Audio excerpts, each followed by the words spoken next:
A lot of people are shocked that a black man was the first one to score for the Mexican team during the FIFA World Cup opening game. But did you know that Mexico has a huge Afro-Mexican population?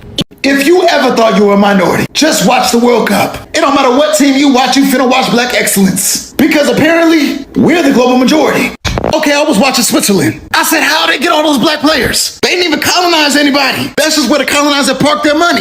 But then I watched Qatar get washed by Canada. Most of Canada's team was black. I know I ain't the only one. I said, how many people did Harriet Tubman take up there? But then I looked again, and half of Qatar's team was black. Apparently gold ain't the only thing that the UAE and Qatar are taking from Sudan. Too much? Sorry, there are a lot of Afro-Qataris there because of the East African slave trade from the 17th to the 19th centuries. And black people, we are no longer referring to ourselves as minorities. I've been to most continents on this planet, and we are on every corner of the earth. There is nothing minor about black people. White people are the only group of people who will label you the aggressor because you refuse to let them disrespect you. Not black people, you are universal people.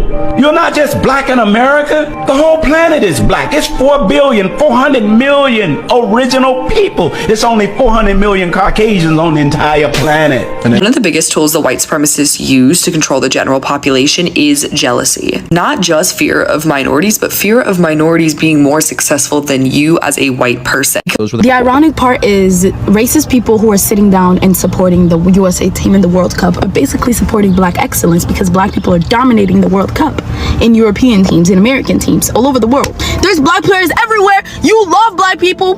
White conservatives are terrified of POC outnumbering us. And I truly believe this is the motivation behind a lot of hateful policies in the US. If you haven't heard of the Great Replacement Theory, it is that over time, if enough black and brown immigrants come to the US, as well as white people having children with POC, then over time, POC will outnumber white people. We outnumber you a minimum of 11 to 1. That's the reality. But you think that you are a majority because you've convinced yourself of your white supremacy. And because you currently control the news media and you currently control various strategic regions in geopolitics, you push yourself into the center of everybody's business and you convince yourself that you are so numerous and you're so powerful. What's up, guys, and welcome back to the channel once more. Today we are going to talk about something that has caused the attention of millions of football fans around the world. As the FIFA World Cup brings nations together, many people have noticed one interesting trend. Black players are making a huge impact on teams from every corner of the world. From Europe to Africa, North America, and beyond, their talent is impossible to ignore. But this conversation is about more than football.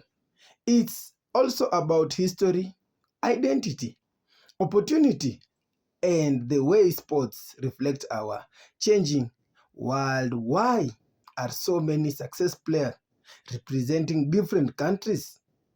What does this tell us about immigration, culture, and the future of global sports? In today's video, we will explore this question, look at the bigger picture, and discuss why success on football field is only one part of much larger story. Stay with me until the end. Remember to like this video, remember to share, and watch till the end, and I'll be back with more comments. Black people are better at sports. Black people are better at basketball and football. It's kind of a joke. But I would say that it's not that simple. We're excellent at everything. Basketball is just the only thing they couldn't stop us from doing by keeping us out of schools, keeping us out of neighborhoods, keeping us out of hospitals. They couldn't legislate it away from us. You can take a ball and hoop anywhere. You can express yourself and sing a song anywhere. That's why we dominate the arts, because they couldn't police the arts and keep us away from it. We get one generation of access, and we're the CEO of Amex, or we're running a country. Nobody played tennis, and then two girls from Compton decided to play tennis, and they're the best that have ever touched a racket. Nobody play golf. Black people don't play no golf. And then one guy was like, you know what, let me try this. Best that it's ever touched on the planet. So it's just access. White folks, you gotta change. Because within 30 years, you will be a numerical minority in the United States of America. And you had better pray to whoever you pray to or for, that people of color are not going to get even with us and treat us the way we have treated them. If you can't think of any other reason for treating people like equal human beings, think of that one. Because what you do today is creating the future. I don't think you want the kind of future that you have provided for people in the present. I may be mistaken. You may not know what's going on. You know what's going on. And if I asked you, if every white person in this room who wants to be treated the way we have treated people of color in this country, if you'd like to be treated that way, all you white folks, if you want that for the rest of your life, please stand.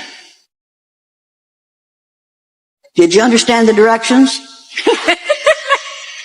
If you're white, and you think blacks have got it so good in this country, and you want to be treated the way they have been for the rest of your life, just stand up. You know why you aren't standing. You know it's ugly, and you know it's happening, and you know you don't want it to happen to you. So I want to know why you're so willing to allow it for others in this post-racial society. Yo, I swear, watching the World Cup is like watching live action colonialism. For example, the France-Senegal team yesterday had black people from the continent playing black people from the diaspora. And that's not a coincidence. Like, a lot of people on the French team are descendants of people from former French colonies. And then people on the Senegal team are African players who spend the rest of the year playing in European clubs. Meaning that both teams were produced by the same colonial history, just by different routes. One through migration from the colonies into France, and the other from the movement of African talent into European soccer. So even though the talent on both sides is coming from Africa and its diaspora, all of the wealth, the money, the powerful leagues, they're all still concentrated in Europe. That's why watching these games, deadass feels like a hands-on history lesson, because the colonial relationship never disappeared, it just reorganized itself, and we can see this shit play out on the field. Right, racists, let's talk. I'm just gonna come out and say it. A majority of white people wish that they were black. They wish that they had the ability to create or invent. They wish that they had the ability to wear a variety of hairstyles. They wish that they had the ability to dance. They wish that they had original fashion. They wish that their style was memorable. They wish that they were able to turn heads in public. They wish that they could spend more than 2 hours in the sun. They wish to be desired. They wish that they could smell as good as black people. They wish that they were as superior as black people. They wish that they were as athletic as black people. Even wish that they were indigenous and could be gifted an entire planet from the Most High. They wish that they could excel at music and the arts. They wish that they could be scholars like black people. They wish that they were as intelligent as black people. They wish that they could even cook like black people. They even wish that they could look as cool as black people do in their cars, which explains why they have the windows rolled down at all fucking times. And the real big one, they really wish that they could age as gracefully. I love that he clocked his people's tea. I love to see white people that are actually honest. I really do. And I always tell y'all that love and hate lives on the same spectrum. They love you so much that they start to hate you. All that superiority, it's really inferiority in reverse. Why? If you are so tired of people, because now they're trying to co-opt and colonize black fatigue, right? If you're so tired of people, why are you always in our comment sections? Why are you always watching everything that we're doing? If I don't like somebody and I'm afraid for my life, I'm not going to walk up to them and try to engage with them in any type of way. I'm going to walk the other way. It's not fair. It's not fatigue. It's obsession. It's admiration. It's love. It's jealousy, envy. For those who actually operate that way. And then when you look in the comment sections, there was some white people saying this is true. This is facts. Facts on facts on facts. I mean, why do you think movies like Get Out was created? Get Out. Y'all remember Get Out? Ciao. Anyways, Fred Love is the Brooklyn way. What y'all think? Do y'all agree with what this Caucasian man had to say? The truth shall be revealed. Ooh, and this is why they're trying to destiny swap so bad. Because they literally want to be us. They want to be the ones that was oppressed. They want to be the ones that's experiencing racism. They want to be the ones that, you know, is on the opposite side of history. But we know who they are. We know the truth. Anyways, bye. the numbers. So here's what they were. The biggest city in the United States then and now is New York City. New York City in 1950 was 90% white. 71 million New Yorkers out of 7.9 million were white. Chicago in 1950 was 86% white. Philadelphia, over 80%. Los Angeles, 94% white. 94% white. That's almost an ethno-state, actually, at that point. Detroit, Michigan, home of Ford, GM, and Chrysler, 84% white. Baltimore, steel and shipping capital of the Mid-Atlantic, 76% white. That was 1950. You know people who were alive in 1950. Maybe you were. Here are the numbers today. Baltimore, 27% white. Detroit, about 10% white, down from 84. Los Angeles, again, 94%, about 37% white now. Philadelphia, 36%. Chicago, less than 30%. And New York City, again, the biggest city in the country, is now around 30% white, down from 90% in 1950. Well, since we're talking about numbers, Tucker, here's some numbers for you. Before Columbus arrived in 1492, America was 100% Native American Indian. Today, they're less than 3%. I don't know if it's just me, but there's hella black people in the World Cup this year. Like, we've always made the joke that the France national team is all black. But I'm looking at all these other teams, and half of these teams are all black as well. Whether it be obviously black teams like the African teams like Congo and Senegal, but I'm also looking at Canada, half of them are black. Looking at Switzerland, all of them are black. Look at the U.S. top scorer right now, Balogun. You think his name is Balogun? That's Balogun. That's a Nigerian man. Germany has hella black players, from Leroy Sané to Musiala to Rudiger. The first scorer of the World Cup from Mexico was a black Mexican. England, black. Netherlands, black. Look at Sweden's striker, Isak. That is an Ethiopian man. I know a lot of it is due to immigration or colonialism and multiple different reasons, but I just find it pretty interesting because people are so quick to discredit black people in every other way, never want us to be in any positions of power, never want us to do anything great. But the second we're doing good representing the country, all of a sudden it's, oh my gosh, go them. So go back to your country. Europe is for Europeans until it's time to play some motherfucking soccer, huh? I thought y'all didn't like multiculturalism. I thought y'all didn't like too many darker ethnicities really getting up into the pot. You know, y'all wanted strong borders until it's time to get on that field and play some fucking ball. Then it's Africans all up and down them lineups everywhere you go. This reality is just further proof that the Western world as we know it is built on the commodification and strategic deployment of black bodies. And the legacies of the transatlantic slave trade and colonization has left this tension of dehumanizing black people while also demanding their labor, their skill, to keep the different gears of society running, be it from culture to literal economics of working labor. And soccer falls neatly within this paradigm of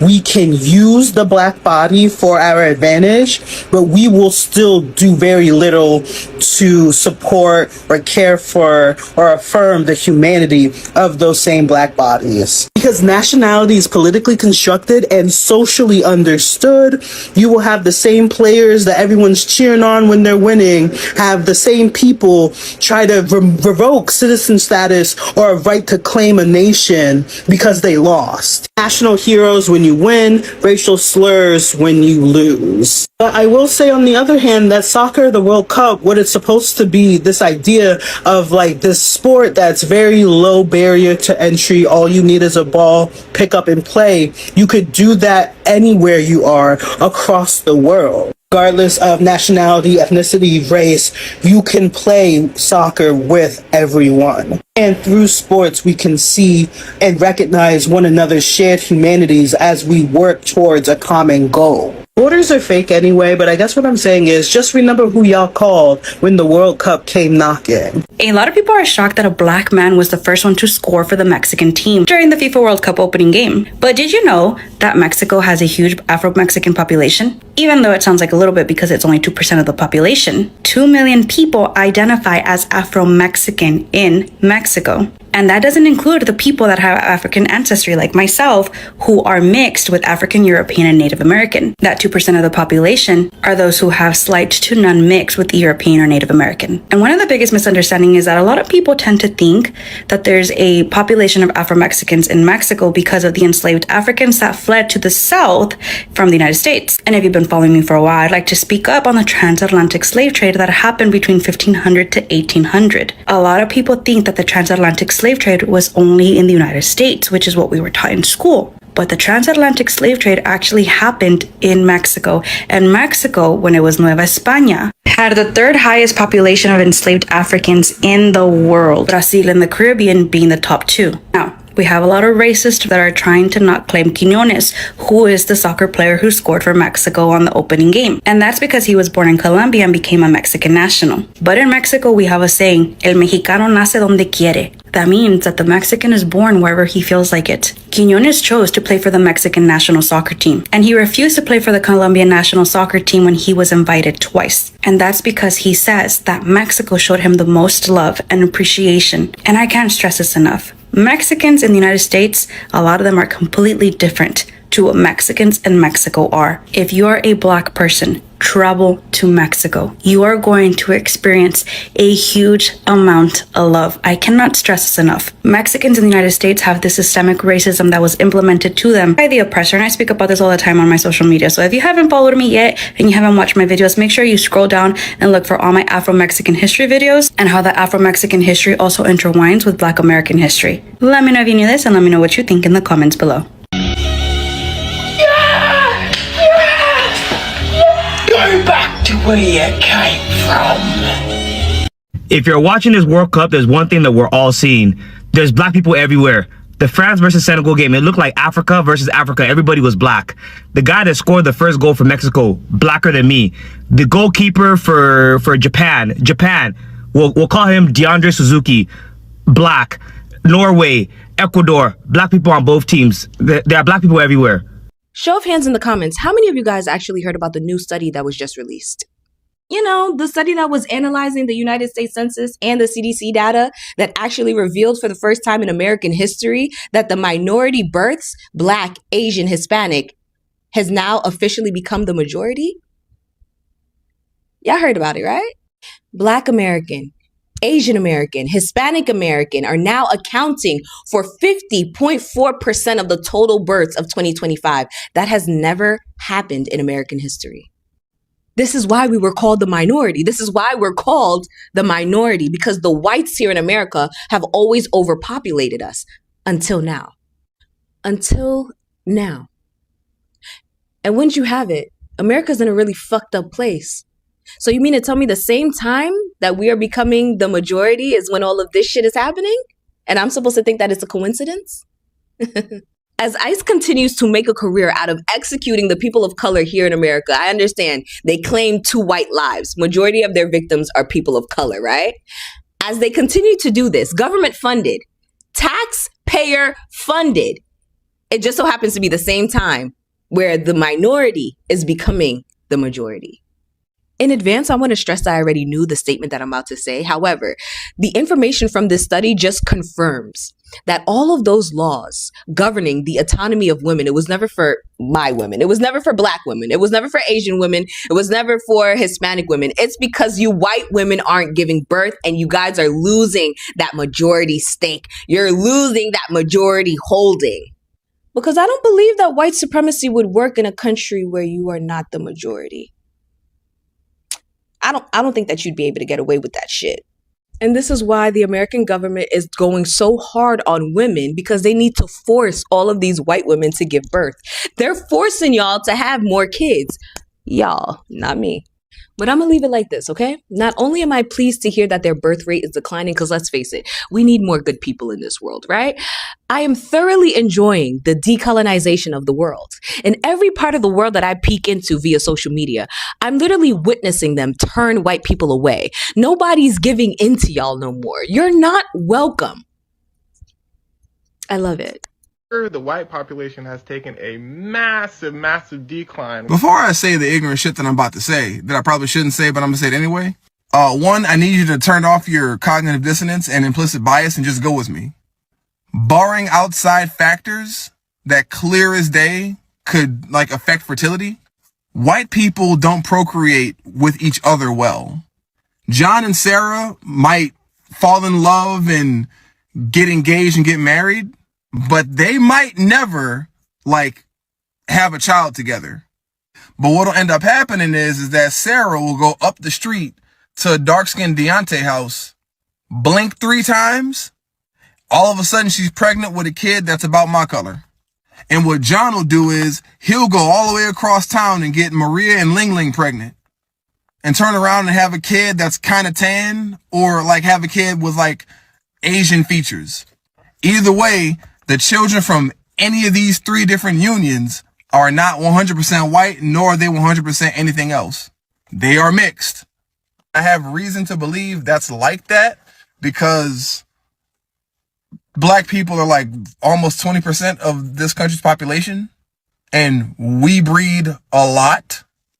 And then you have all these Hispanic people who are coming up right behind us, and they breed more than we do, on top of all the other immigrants from other parts of the world coming right here and have been coming here in mass, since the mid-2000s? It's seeming like a sort of ethno and cultural shift in the country that no one's really talking about. But again, I don't know, and I could. So, guys, hope you vote, and this is what we have just seen the outcome. The FIFA World Cup is the biggest sporting event on earth. Every 4 years, billions of people watch all the best players compete for football. Greatest prize. Fans cheer for their countries, celebrate unforgettable goals, and enjoy exciting matches. But this tournament also tells another story. When we look at many teams, we see players from different culture, background, and families' history came together to represent one nation. This shows how connected the modern world has become. Many successful teams includes black players who important role is in defense, midfield, and attack. Their speed, skills, teamwork, and determination have helped many countries achieve success on the international stage. These athletics inspire young people everywhere to work hard and chase their dreams. The World Cup reminds us that talent is not limited by the race or where someone comes from. Great player can be born everywhere. What matters is dedication, discipline, and opportunity to develop their abilities. History also plays a role in shaping today's football world. Over many generations, people moved across continents because of trade, work, education, conflict, or colonial history. Those movements helped create the diverse society we see today. Football reflects that history because many players proudly represent their country where they were born or raised, while also honoring their family heritage. Another important point is that football has become a global business. The world's biggest clubs search for talented players in every region. Young athletes from many countries dream of reaching professional leagues because football can change not only their own lives but also lives of their family. However, success in sports is only one form of success. Winning trophies is exciting, but long-term progress also comes through education, business, technology, leadership, and entrepreneurship. A society grows stronger when people create companies, build schools, develop new ideas, and provide opportunities for the future generation. That is why people encourage young athletes to prepare for life beyond sports. Football careers are so often short, but education and financial knowledge can create opportunity that can last for a lifetime. The World Cup also teaches us value of teamwork. Players from different backgrounds work together towards one goal. They communicate, trust each other, and respect each other's strength. This is a lesson that applies not only in football but also in everyday life. Around the world, demographic continues to change as a country becomes more diverse. These changes often lead to a discussion about identity, culture, and national belonging. While people may have different opinions on this topic, sports often shows that individuals from many backgrounds can unite behind a common purpose. Instead of focusing only on differences, the World Cup gives us an opportunity to appreciate excellence whatever it appears. Great performance deserved recognition because of the hard work behind them. The biggest lesson from this tournament is simple. Talent can come from anywhere. Opportunity changes lives. Hard work creates success, and unity often produces the strongest team. As fans, we should celebrate great football while also encouraging young people to build success future in every area of life, not only in the field, also in business, education, science, leadership, and community services. In the end of the trophies, maybe in the end of the trophies may be remembered for years, but greatest legacy comes from creating opportunities that helps future generations success. So thank you so much for watching, and if you enjoyed this discussion, don't forget to like this video, share, comment, subscribe to the channel, and remember to share your thoughts on the comment section about this commentary, and I'll see you in the next one. See you guys till next time.